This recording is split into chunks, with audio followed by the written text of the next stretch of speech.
So there's this random guy who keeps on flexing his creation. Like, so many freaking times. Jeez. Anyways, let's see what this guy cooked up.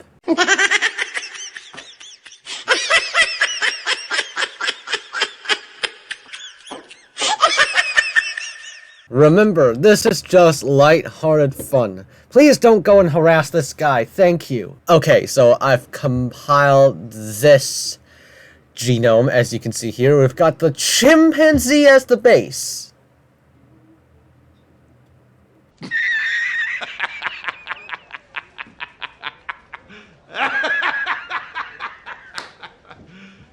You serious? Already we're off to a flying start. And the next one is the Gigantopithecus, which is probably too heavy to reliably walk on an upright stance. Next, we've got the T-Rex and Allosaurus annex. Head, bite, size, scales, claws, teeth. It's just making this extremely top-heavy.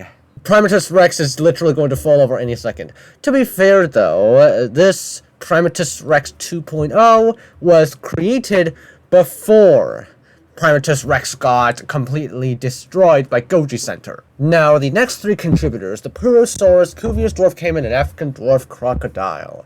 Okay, so Cuvier's dwarf caiman and African dwarf crocodile don't really do the death roll, and there's really nothing wrong with incorporating both of these, as long as they don't really hinder mobility of the thing that much. However, the Purosaurus gives again, the size and it's just not going to go well.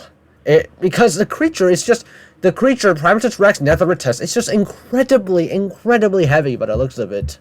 It would just be unstable as hell like the Primatus Rex, as well as that the Purosaurus also has the instinct to death roll, so it's just going to mess with the creature's instincts. Good thing Primatus Rex Netheretus also has Shrew for immunity to the Indominus 2.0 venom. The Shrew also gives iron teeth, okay, but the side effect of adding the Shrew DNA is if it's going to incorporate so much, the short-tailed Shrew is going to give Primatus Rex Netheretus the adrenaline rush, which actually might work against it, because it would just make it more reckless, and then it would just fall over easier thanks to Indominus 2.0's dexterity. So the next one is the Inostrancevia for the saber teeth. Okay, fair enough. I'll leave that alone, even though they could break with intense pressure.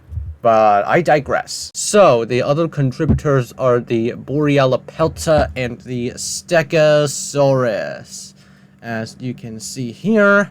Now, granted, this Primatus Rex Netheretus is better than the Primatus Rex, but just look at this, man.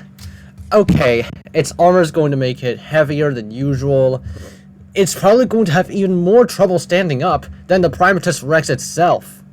At least, by the looks of it, it's a facultative biped, so at least it's more stable than Primatus Rex. The tail is going to destabilize this poor thing. At least, then again, it can knuckle walk, unlike the Primatus Rex. So, the Primatus Rex Netheretus is slightly larger than Indom 2.0. It is smart enough to make weapons like spears, whips, knives, clubs, axes, maces, etc.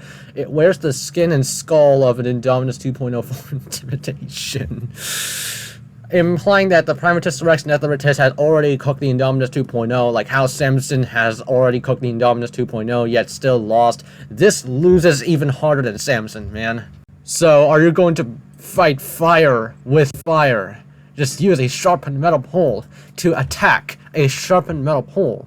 It's going to be a medieval battle, guys. Or is it going to be a samurai battle of honor? I don't know, but the Primatus Rex Netheretus is just incredibly unstable, and it's just going to get toppled over by the Indominus 2.0 once again. At least this guy learned some lessons from, learned some lessons from Hank, and took notes from Goji Center's hybrids, so even then, it's probably going to be in the Hall of Shame anyways, because it's just super unstable, and just Primatus Rex's brother in general. Anyway, that's pretty much all there is for this video. Thank you guys for watching. Hope you enjoyed it, and I'll see you all in the next one.